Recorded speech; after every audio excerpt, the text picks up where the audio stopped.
curiosity, what do you think that men want? I think men want an emotional outlet. Emotional outlet? A man's job is to be the mountain that a woman's emotional waves crash into. How about he keeps them to himself and maybe talks to his colleagues at work about fixing the problem, not coming home like a little bitch to his wife?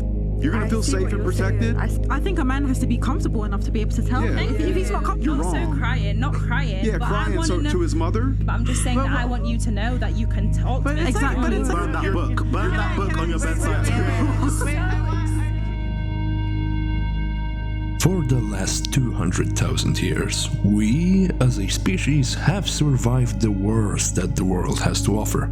From fighting predators, surviving the Ice Age, all the way down to horrors of war, we've been there together, caring for each other.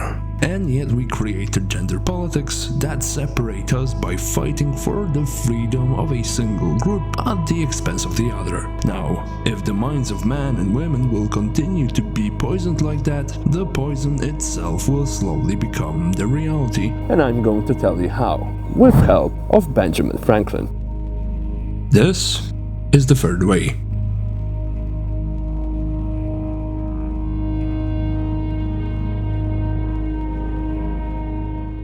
Benjamin Franklin was a man truly ahead of his time. With his estimated IQ of 160, he was able to describe psychological mechanisms nearly 100 years before the conception of the actual psychological field. So what insights has this brilliant man given us? Meet the Benjamin Franklin's effect.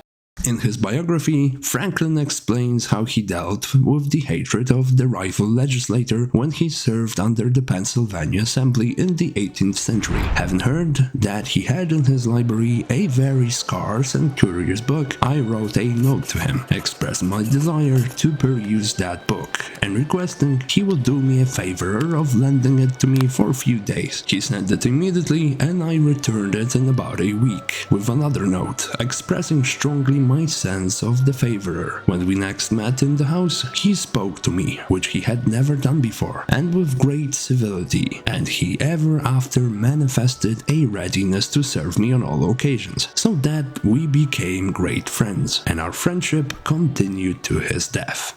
So what happened here? First, let me explain what cognitive dissonance is. Imagine the intersection lights. Green means go, red means stop, and in this case yellow means a possible change in any direction. The orange light is the dissonance. Now, even though this man was consternated, the request for help and the effort he provided were hard-coded in his mind, as it is in ours, as something people give to allies. And since he was given validation for it, the dissonance concluded with the favor towards Ben, turning the yellow light green.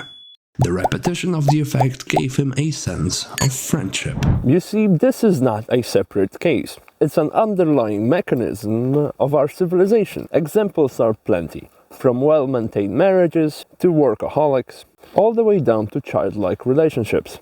It is humanity's fragile psychological network that consists of 4 steps: request, effort, validation, and subsequently self-identification towards the receiver of the action. So now, what do you see in this video? Which part is not only taken out, but forced out of the equation, publicly, with millions of people watching? People who see those men as mentors. Do you see this video differently now? You see, without sharing our emotions with women, the effect of emotional bonding cannot occur, since there is no request, there is no effort, and there is no validation for that effort. So there is no identity, and there is no love. It's an unfortunate thing that so many men were not taught this, because what this means is that people often don't understand love anymore, the most valuable emotion of mankind. Yet this is just a part of a more significant problem. There isn't only a single force, there are 2, and both are not only creating their own effects, but with their effects colliding together, they create synergistic effect. And this is where the danger to social construction truly begins, and all of that can be explained by labeling theory. Labeling theory posits that the identity and behavior of individuals can be influenced by the terms used to describe or classify them. In other words, If your population is seen as criminals, you are more likely to commit a crime. If your population is seen as intelligent and, let's say, good at math, you are more likely to devote your life to it, whether you like it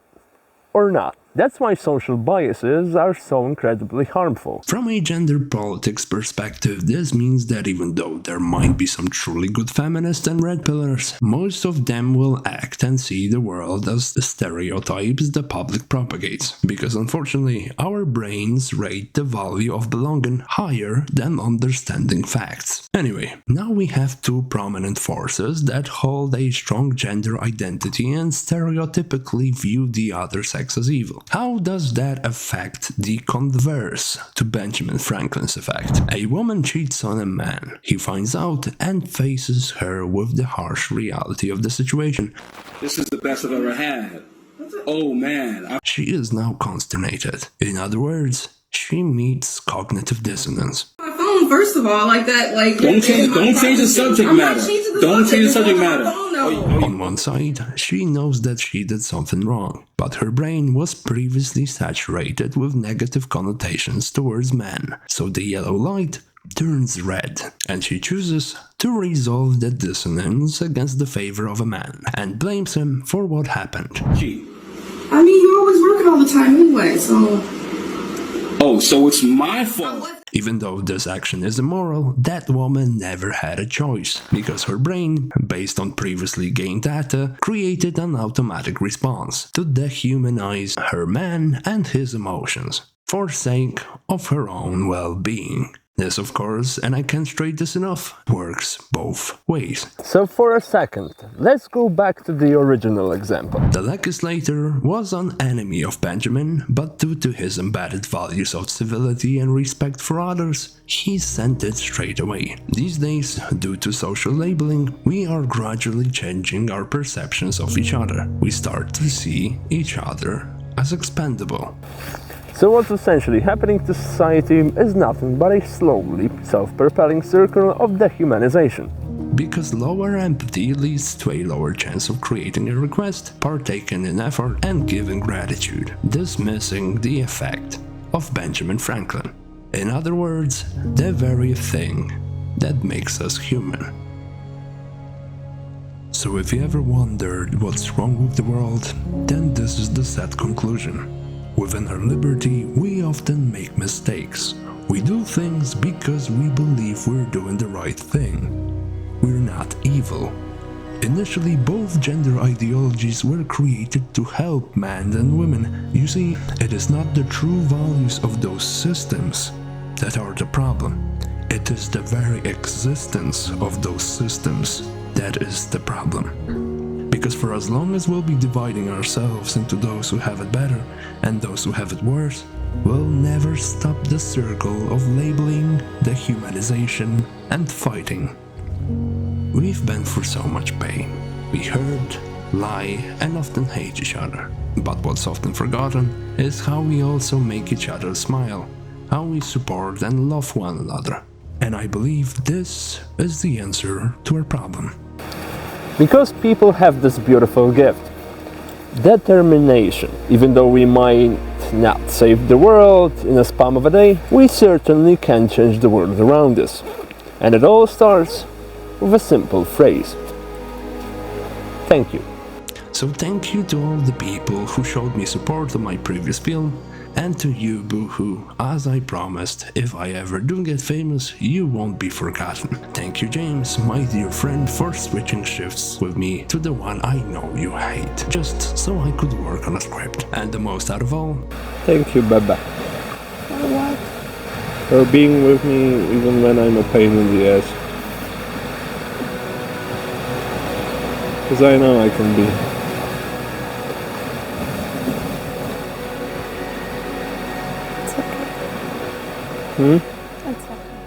So the not so drastic paradox to it all is, if for once, or maybe even from time to time, we reminded ourselves what good we've been given instead of all the bad things, we just might see the world in a slightly different light.